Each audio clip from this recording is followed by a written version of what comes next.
Donc 6 heures et le journal est présenté par Roman. Ok, bonjour Roman. Bonjour à tous. Que faire de son corps après la mort? La question peut vous paraître brutale, mais elle nous a forcément tous déjà traversé l'esprit. Qui plus est, un 1er novembre, en France, il existe, vous le savez, deux options, l'inhumation ou la crémation.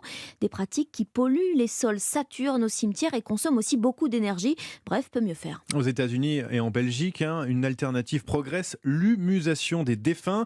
Comprenez la transformation des corps en humus. Oui, vous avez bien entendu, c'est une méthode de compostage naturel. Le défunt se décompose dans une boîte avec d'autres matières biodégradables. En France, pour l'instant, c'est illégal, bien sûr, à cause des réticences éthiques des pouvoirs publics.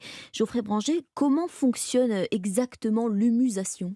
Eh bien concrètement, le défunt enveloppé dans un linceul est placé sur un lit composé de matière végétale et d'accélérateurs de décomposition naturelle et recouvert d'une épaisse couche de ce même mélange.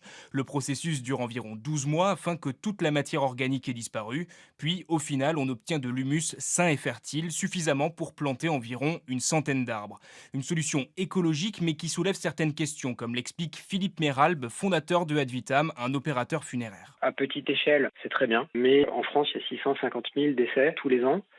On serait obligé de passer par des, entre guillemets, fermes de création de compost de corps humains. La question, c'est que fait-on de ce compost? Comment l'utilise-t-on derrière? Ça me paraît compliqué de pouvoir l'utiliser dans des cultures. Est-ce qu'on acceptera de manger des épinards cultivés avec d'autres personnes? Il y a beaucoup de questions qui se posent. Il faut un cadre législatif très bien défini. Aujourd'hui, cette pratique est légale dans plusieurs États américains. En France, une proposition a été portée devant l'Assemblée nationale en 2021, mais refusée par le gouvernement. Geoffrey Branger.